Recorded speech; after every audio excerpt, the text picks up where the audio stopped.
Hello guys, PCS mirror में आप सभी का स्वागत है। आइए आज हम लोग आरआरबी एनटीपीसी के 19 मार्च 2026 के सेकेंड शिफ्ट में पूछे गए प्रश्नों को देखते हैं। तो चलिए शुरू करते हैं। क्वेश्चन 1, कलिंग के राजा खारवेल किस राजवंश से संबंधित थे? छेदी वंश या महामेघवाहन वंश। ये कलिंग के सबसे शक्तिशाली राजा थे। इनके बारे में जानकारी भुवनेश्वर के उदयगिरी पहाड़ियों में स्थित हाथी गुफा अभिलेख से मिलती है। इनके द्वारा जैन धर्म को संरक्षण दिया गया था। लिंगराज मंदिर को नागर शैली की वास्तुकला के अंतर्गत क्यों वर्गीकृत किया गया? क्योंकि इसके ऊपर एक ऊंचा वक्र रेखीय टावर है, इसलिए। ब्रह्म समाज के संस्थापक कौन थे? इसका सही जवाब राजा राम मोहन राय। इसकी स्थापना 1828 में की गई थी। इसका मुख्य उद्देश्य शाश्वत ईश्वर की पूजा करना। राजा राम मोहन राय के अन्य काम 1815 ईस्वी में इनके द्वारा आत्मीयता सभा की स्थापना की गई थी। 1828 में ब्रह्म समाज की। इनको आधुनिक भारत का पिता कहा जाता है। आधुनिक भारतीय पुनर्जागरण के पिता, अतीत और भविष्य के बीच संश्लेषण करता। इनके द्वारा मुगल बादशाह अकबर II के पेंशन के लिए लंदन गए थे। इनकी मृत्यु ब्रिस्बेन में 1833 में हुई थी। चिल्का झील ओडिशा के किन जिलों में फैली हुई है? इसका सही जवाब पुरी, खुर्दा और गंजम। यह एशिया का सबसे बड़ा खारे पानी का लैगून है। दया नदी के मुहाने पर यह स्थित है। मैंगो सावर किस राज्य की घटना है? केरल और कर्नाटक। यह एक समान मानसून पूर्व घटना है जो आम को जल्दी पकाने में मदद करती है। इसी के टाइम पे भारत के अन्य भागों में गर्म हवा चलती है जो अपने साथ धूल को ऊपर ले जाती है, तो इसको उत्तर भारत में लू के नाम से जाना जाता है। इसी टाइम पश्चिम बंगाल में चलने वाली हवा को काल बैसाखी के नाम से जाना जाता है और दक्षिण भारत में चलने वाली हवा को आम्रवर्षा या चेरी ब्लोजम के नाम से जाना जाता है। आधुनिक इनपुट के बावजूद स्थानीय खपत के लिए पारंपरिक तरीकों पर निर्भर खेती क्या कहलाता है? गृह निर्माण, कृषि। प्राथमिक इसमें से कौन सा प्राथमिक पॉल्यूटेंट नहीं है? O3। भारतीय संविधान की 12वीं अनुसूची में कुल कितने कार्यात्मक विषय सूचीबद्ध हैं? 18 विषय। राज्य की नीति निर्देशकता DPSP किस प्रकार के न्याय की स्थापना करना चाहते हैं? सामाजिक, आर्थिक और राजनीतिक। 3 दिसंबर 2000 या उसके बाद भारत के बाहर जन्मे व्यक्ति को वंश के आधार पर नागरिकता कैसे मिलती है? जन्म के 1 वर्ष के भीतर रजिस्ट्रेशन करवाना अनिवार्य है।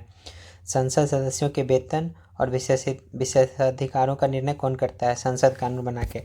यह आर्टिकल 106 में आता है। इसके तहत वेतन भत्ता और पेंशन अधिनियम 1954।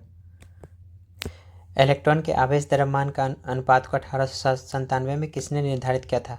इलेक्ट्रॉन की जे थॉमसन। अगला क्वेश्चन, चौथी पीढ़ी के कंप्यूटर में किस इलेक्ट्रॉनिक्स घटक का उपयोग किया गया है? Micro processor. अधिकांश विंडोज एप्लीकेशन में फाइल सेव करने की शॉर्टकट कुंजी क्या है? Ctrl+S। मेक इन इंडिया योजना को कब चालू किया गया था? 25 सितंबर 2014 को। यह वाणिज्य और उद्योग मंत्रालय के अंतर्गत आता है। इसका प्रमुख उद्देश्य अर्थव्यवस्था को गति और निर्माण को बढ़ावा देना है। PM कौशल विकास योजना कब शुरू किया गया था? जुलाई 2015 में। यह केंद्रीय कौशल विकास और उद्यमिता मंत्रालय के अधीन आता है। इसका उद्देश्य बेरोजगार युवाओं को उद्योग संबंधी कौशल प्रशिक्षण। भारत किस वर्ष आधिकारिक तौर पर संघाई सहयोग संगठन SCO का पूर्ण सदस्य बना? 2017। 9 जून अस्थाना। नवंबर 2025 में आयोजित त्रिशूल संयुक्त त्रिकोणीय सेवा अभ्यास कहाँ हुआ था? गुजरात, राजस्थान के सरक्रिक और रेगिस्तान वाले क्षेत्र में। सरक्रिक गुजरात, भारत और पाकिस्तान के बीच स्थित एक क्षेत्र है। अक्टूबर 2025 में घोषित भारत का सर्वोच्च राष्ट्रीय विज्ञान पुरस्कार 2025 कितनी श्रेणियों में प्रदान किया गया था? 4 श्रेणियों में। वर्तमान मार्च 2026 में भारत के केंद्रीय कृषि एवं किसान कल्याण मंत्रालय मंत्री कौन है? शिवराज सिंह चौहान। मदर मेरी कम्स टू मी पुस्तक के पब्लिशर का क्या नाम है? Penguin Raymond house, India. और इसकी लेखिका है अरुंधति रॉय। लेमन किस भारतीय राज्य का प्रसिद्ध लोकगीत है? हिमाचल प्रदेश। कौन सी भाषा तिब्बती बर्मन भाषा परिवार से संबंधित है? असमिया।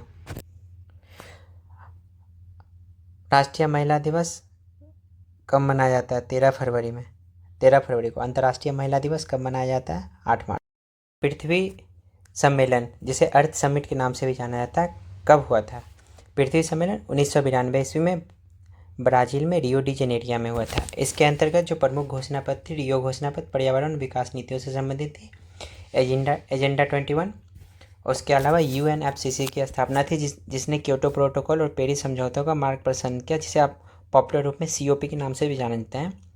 इसके अतिरिक्त यह पर्यावरण संरक्षण और सामाजिक आर्थिक विकास को एक साथ लाने वाला पहला बड़ा अंतर्राष्ट्रीय सम्मेलन था।